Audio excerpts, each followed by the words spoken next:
तलवार से नहीं, ये तो इस्लाम के पैगंबर का हुस्न अखलाक था जिसकी वजह से इस्लाम सारी दुनिया में फैल गया।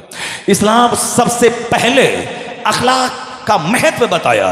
आका अलैहिस्सलाम की आमद के बाद इल्म का नूर दुनिया में जगमगाया।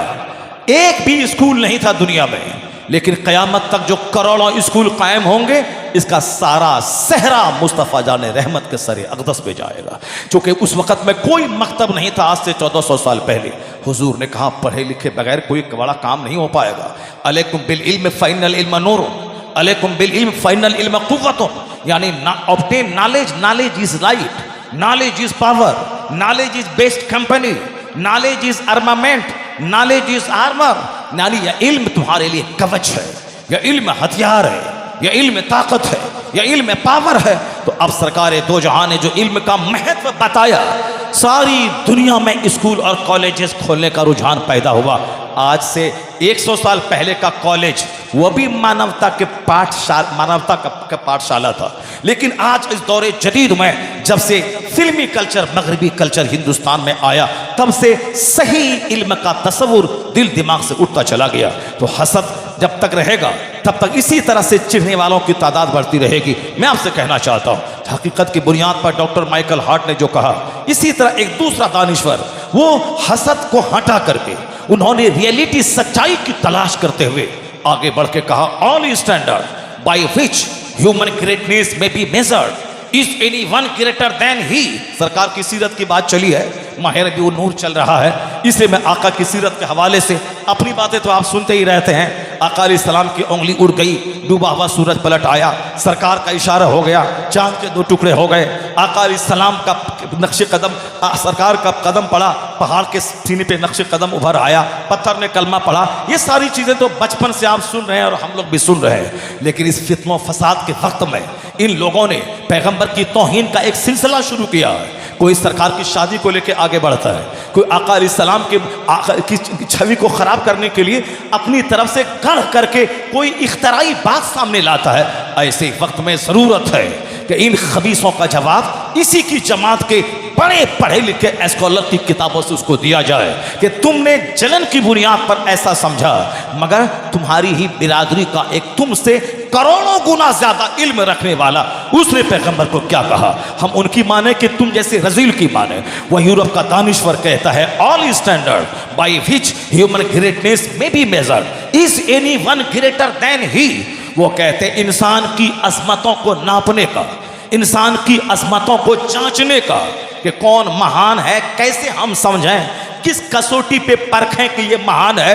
वो कहते हैं जितनी कसौटी, जितना पैमाना, जितना मेयार इंसान की बुलंदी को जांचने का हो, सारा पैमाना ले आओ, तमाम कसौटी और मेजरमेंट को लाओ और उस कसौटी पे जांचो और परखो। तो वो कहते हैं doctor Lamartine, is anyone greater than he. पूरी तारीख में कोई है जो मुस्तफ़ा से बड़ा मिल पाए, पूरी इंसानी तारीख में मुस्तफ़ा से बड़ा नहीं मिल पाएगा, चाहे जिस कसौटी पे तुम जांचो। इसलिए रज़ा ने कहा आज से 100 साल पहले न स्कॉलर बड़ा, न थिंकर बड़ा, न वैज्ञानिक बड़ा, न कोई प्रोफेसर बड़ा, सबसे आला व औला हमारा नबी, सबसे बाला व वाला हमारा। सारे ऊंचों में ऊंचा समझिए जिसे, है उस ऊंचे से ऊंचा हमारा नबी। अब बस एक बात मैं थोड़ी सी और कर दूं, जिस ताल्लुक से मैंने कुरान पाक की आयत करीमा पढ़ी थी, मैं उसकी वजाहत कर दूं, क्योंकि बहुत सारे बच्चों के दिमाग में कन्फ्यूज़न पैदा होता है और उस कन्फ्यूज़न का इलाज हम नहीं करेंगे तो वो बच्चों के दिमाग की सफाई नहीं हो पाएगी। वो अगर कुछ नहीं बोलेगा सरकार की मोहब्बत में, मगर दिमाग में बात तो चल सकती है, इसलिए गाहे बगाहे उसकी वजाहत होती रहनी चाहिए। एक बात इन्होंने ये कही कि इसके पैगंबर ने 9 साल की खातून से निकाह कर लिया और इतनी छोटी बच्ची से निकाह कर लिया, इन्होंने ऐसा कर लिया।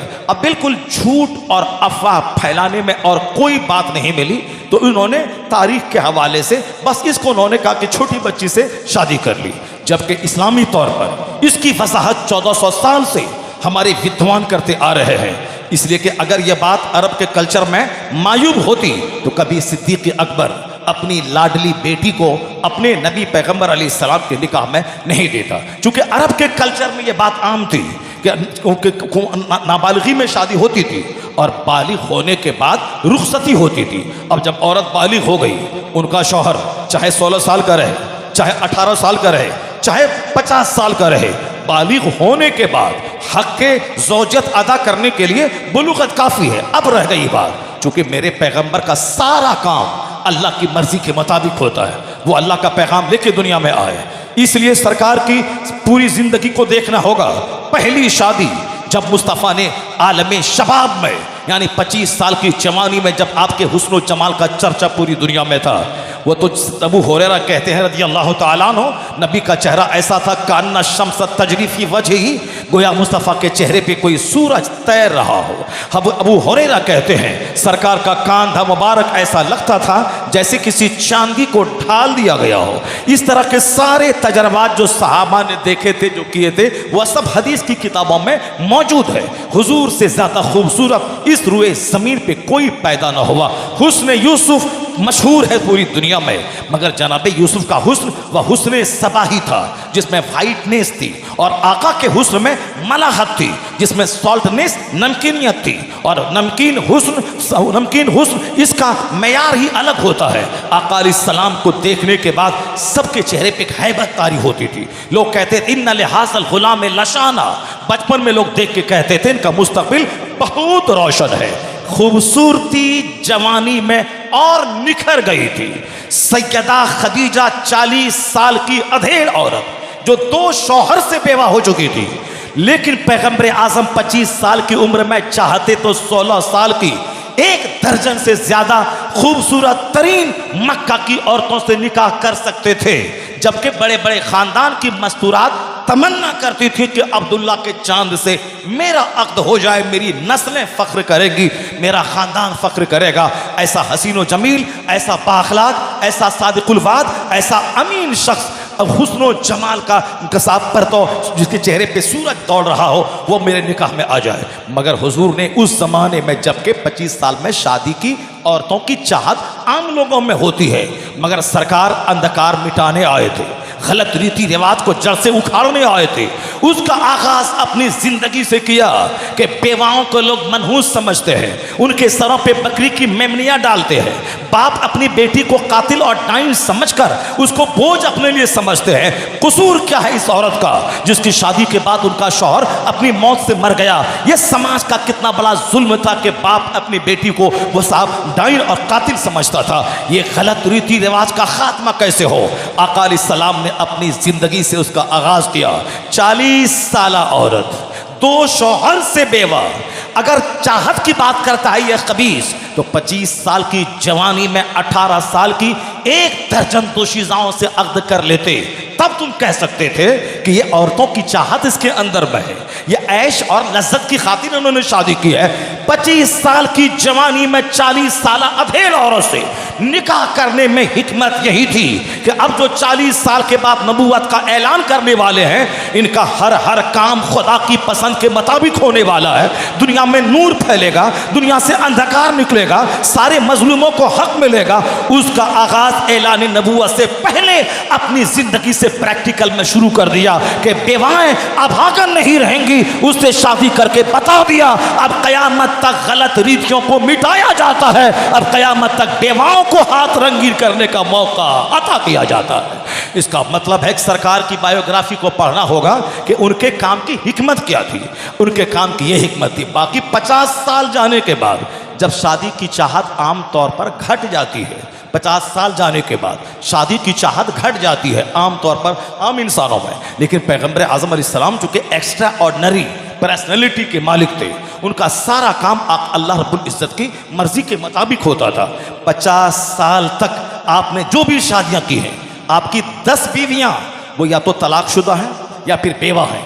बेवा जिनका शौहर मर गया, कोई पुरसाने हाल नहीं, आका ने उनसे निकाह किया और उनके जरिए उनके ख़ानदान में जब मुस्तफ़ा की तारीफ और तौसीफ हुई, तो जो तलवार लेके इस्लाम मिटाने पे तुला हुआ था, हुजूर के इस निकाह ने पूरे ख़ानदान को इस्लाम के लिए साजगार माहौल अता कर दिया। क्योंकि जो लोग दुश्मनी करते थे, रिश्तेदारी की वजह से अपनी बेटी की ज़बानी मुस्तफ़ा के अखलाक की कहानी सुनकर सारा खानदान मुस्तखर हो जाता था और कलमा पढ़ के मोमिन बनता था। हजरत खालिद इब्ने वलीद जैसा बहादुर, वो हजरत मैमूना रज़ी अल्लाह ताला अन्हा के निकाह के बाद, ये उनका भतीजा था जो सैफुल्लाह अलवा की तलवार कहलाते हैं, वो अल्लाह की तलवार। हजरत मैमूना जो बेवा थी, उनसे सरकार ने निकाह किया। अपनी फूफी की ज़बानी आका के अखलाक की कहानी सुनकर अल्लाह की तलवार जो बाद में कहलाए, वो कलमा पढ़ के मोमिन बना। शादी की हिकमत यही थी। और आपकी सारी बीवियां 50 प्लस थी, 40 प्लस थी। 40 प्लस जाने के बाद औरतों की कुव्वत याददाश्त का क्या हाल होता है वह सबको मालूम है। एक बीवी तो चाहिए मुस्तफ़ा को जो हुजूर की सारी अदाओं की नकल करे, जो हुजूर की सारी बातों को गेट बाई हार्ट करे, जो सरकार चूंकि सारी कायनात के आखिरी पैगंबर आए हैं, इनका बात एक फाइनल मैसेज है पूरी दुनिया के लिए। तो मजमे में अबू हुरैरा ने सुना, उसने बयान किया। अब्दुल्ला इब्ने उमर ने सुना, उसने बयान किया। लेकिन सरकार घर के हुजरे में क्या कर रहे हैं यह दुनिया वालों को कैसे पता चले? इसलिए कोई एक खातून चाहिए आपकी बीवी, जो बीवी क़यामत तक की औरतें जो दुनिया की आधी आबादी हैं उनके पैगामात उन तक पहुंचे। इसलिए अगर सिर्फ मर्दों के कवानीन पहुंचते अब्दुल्ला इब्ने उमर, अब्दुल्ला इब्ने मसूद, अबू हुरैरा के जरिए, तो आधी शरीयत इनकम्प्लीट रहती।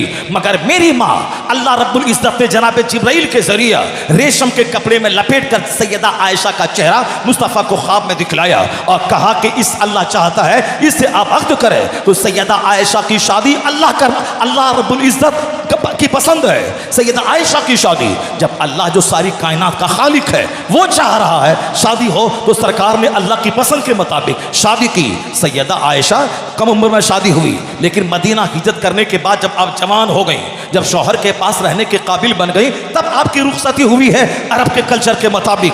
ऐसा नहीं कि बचपन शादी तो बचपन में हुई नाबालिगी में, लेकिन जवान होने के बाद रुखसती हुई। जवान होते होते सैयदा आयशा इतनी ज़हीन, इतनी कुव्वत याददाश्त की मलका बनी कि अरब के सारे शोरा के अशार उनको याद थे, अरब के सारे फसीहों के अशार उनको याद थे। इस कदर इधर जबान से बात निकली उधर याद हो गई। आका अलैहिस्सलाम की सारी बातों को गेट बाई हार्ट करने वाली औरतों के मखसूस मसाइल को याद करके मुस्तफ़ा के पर्दा फरमा जाने के बाद एक फ़कीहा, एक मुहद्दिसा, एक मुतकल्लिमा बनकर आपने खतीबा बनकर जो कौम इस्लाम की खिदमत की है और पर्दे में रहकर जो सरकार की हदीसों का मफहूम जनाबे अबू हुरैरा को और दूसरे सहाबा को समझाया है। आज सारे उलमा इस बात पर मुत्तफिक है कि औरतों इस्लाम आज मुकम्मल है, शरीयत मुकम्मल है। शरीयत अधूरी रहती अगर मेरी माँ आयशा मुस्तफ़ा के हरम सरा में दाखिल न होती। आज शरीयत मुकम्मल है, उसमें सैयदा आयशा का ज़बरदस्त रोल है कि मर्द औरतों के सारे कानून सैयदा आयशा के जरिए तमाम तक पहुँच। जिंदाबाद जिंदाबाद जिंदाबाद। सैयदा आयशा रज़ियल्लाहु ताला अन्हा। मुसलमानों का भी एक बड़ा तबका, हम लोग भी जब तक गहरा इल्म नहीं रखते थे, स्टडी नहीं करते थे, हम लोगों के दिमाग में भी इस तरह की बात चलती थी। दिमाग में कोई भी बात आ सकती है, दिमाग में तो अल्लाह रब्बुल इज़्ज़त के खिलाफ कोई बात दिमाग में आ जाती है, लेकिन जब तक उस पर अकीदा जम ना जाए और जब तक ज़बान पे सच समझ के बोल ना दे, उस वक़्त तक गुनाह नहीं है। गुनाह कब है, आदमी काफिर कब हो जाएगा, जब वह ज़बान से सच समझ के बोल देगा।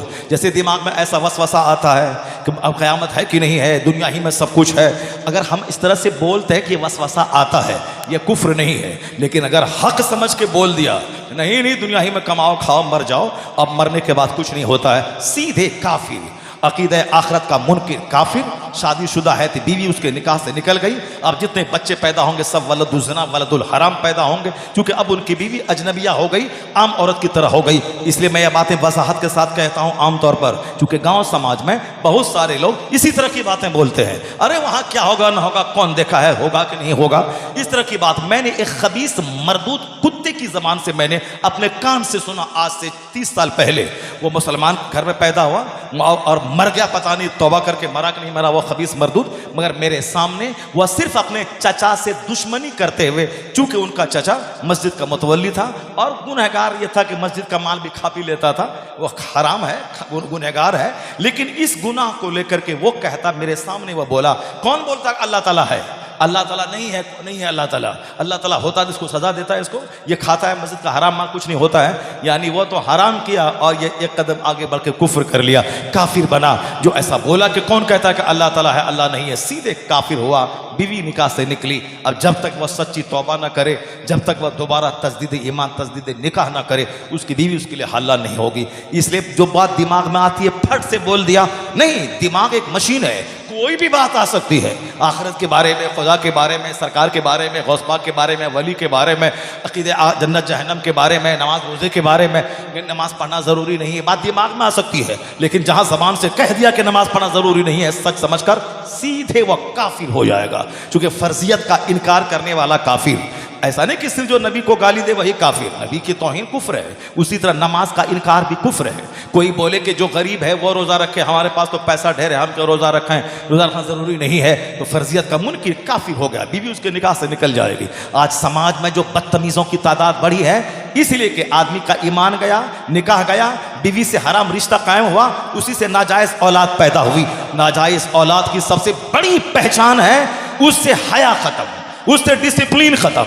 जिस बच्चे को देखें इसमें हया नहीं, बड़ों का एहतराम नहीं, मस्जिद का अदब नहीं, मदरसे का एहतराम नहीं, आलिमों का सम्मान नहीं, समझ जाए ज़रूर कुछ न कुछ गड़बड़ है। इस बुनियाद में ख़ता होती है, उसका सबसे बड़ा असर उसके अंदर से हया ख़त्म, उसके शर्म ख़त्म। और जो सही नुत्फ़ा है, हज़ार बदअमली हो मगर कुछ न कुछ अदब रहता है, डिसिप्लिन रहता है, अदब रहता है। मगर जो नाजायज़ नुत्फे से पैदा हुआ हो, उसका तो अदब, अखलाक, डिसिप्लिन, अनुशासन, सारी चीज़ें ख़त्म हो जाती है। चूँकि बेख्याली में ऐसा होता है, लोगों को ख्याल नहीं रहा। कोई जानबूझ के तलाक देने के बाद भी समाज के डर से बचने के लिए झूठ बोल के अपनी बीवी को रख लेता है, वो भी हराम हुआ। वो भी रिश्ता जब तक जिंदा रहेगा हराम रिश्ता कायम होगा और सारे बच्चे वलदुज़ ज़ना पैदा होंगे। इस तरह के बच्चों की तादाद भी समाज में बढ़ रही है, हरामी बच्चों की तादाद, नाजायज़ बच्चों की तादाद। इसीलिए मस्जिद के सामने डीजे बजाते हैं, ढोल बजाते हैं। हिंदू को देखा गया, वो आजकल ये शरीर हुल्लड़बाज हिंदू नहीं, वो हिंदू गांव समाज के अच्छे लोग मस्जिद से पहले ही ढोल बंद, बाजा बंद, ताजा बंद, मस्जिद से आगे जाने के बाद तब बाजा बजाते थे। वह मुसलमानों की मस्जिदों का एहतराम करते थे, मुसलमानों की ईदगाहों का एहतराम करते थे। आज भी मुसलमानों की टोपी का एहतराम करते हैं। मैंने अपने बहुत सारे अपने मरदूद भाइयों को देखा जो एहतराम नहीं, सलाम तक नहीं करता। लेकिन आज से कई साल पहले मैंने एक दो हिंदू लड़के को देखा। मेरी बस छूट गई छत्तीसगढ़ में, मैं वाशरूम गया, वहाँ बस रुकी, मैं वाशरूम गया, वहाँ से आने में ताखिर हुई और बस चली गई। उसी बस पे मेरी सदरी भी थी, उस सदरी में कई हजार रुपये, 50,000 से ज़ायद रुपये उसमें थे। उस सदरी में वहाँ मोबाइल भी मेरा वहीं था, मोबाइल वहीं, वाच वहीं, सब कुछ वहीं, पैसा वहीं। मैं सिर्फ ऐसे ही गया था, बाथरूम गया था, छूट गया। मैंने बहुत सारे लोगों से कहा ये छाबड़ा बस जो आप से छाबड़ा जो बस गई है, इसमें मेरा सामान है, वो बस आगे बढ़ गई, मुझको ले जाओ। कोई तैयार नहीं हुआ। मैंने होटल वाले से कहा तुम अपनी कार मुझको दे दो और ड्राइवर दो ताकि मैं आगे जाके बस पकड़ लूँ। मगर वो बोला कि पैसा दीजिए। मैंने कहा पैसा है कहाँ? पैसा तो वहाँ सदरी में है, वो जो बस में है। अब मेरे पास यहाँ तो कुछ नहीं है, मैं तो सिर्फ पंजाबी पहन के आया हूँ, बाथरूम गया था, वह सब पैसे तो वहाँ है। कहा हम कैसे विश्वास करेंगे, आप दे दीजिएगा। नहीं माना, बहुत परेशान हो गया कि अब वक्त गुजर रहा है, बस आगे बढ़ रही है। बस मैंने दिल ही दिल में सरकार गौसे पाक को याद किया। इस बस गौसे पाक से मैंने फरियाद की। इतने में देखा कि एक चमचमाती हुई कार आके रुकी और बिल्कुल दो यंग नौजवान हाफ पैंट पहना हुआ कार से नीचे निकला और जाके पान खाया, उन्होंने सिगरेट लिया, पिया, उसके बाद कार में बैठा। बैठते मैंने उससे कहा कि देखो मेरी बस आगे निकल गई है, मेरा सामान सब उसी पे है और कोई गाड़ी नहीं मिली कि मैं वहाँ जाऊँ। सब सामान, सूटकेस, अटैची, सदरी, सब उसी बस पे है। उन्होंने कुछ नहीं पूछा कि कौन, कहाँ, क्या, बैठ जाओ।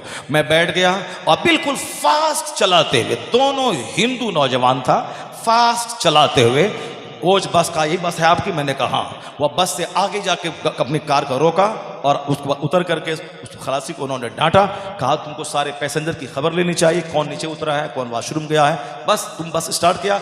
डांटा उसको और उन्होंने मुझको बैठाया। फिर अपनी सीट पे गया, देखा वहाँ अटैची, सूटकेस, सदरी, पैसा, मोबाइल सब कुछ मौजूद है। ये दोनों गैर मुस्लिम यंग नौजवान जो हाफ पैंट पहने सिगरेट गुटखा खाने वाले नौजवान थे, मगर उन्होंने इंसानी हमदर्दी के नाते वो मदद को तैयार हो गई।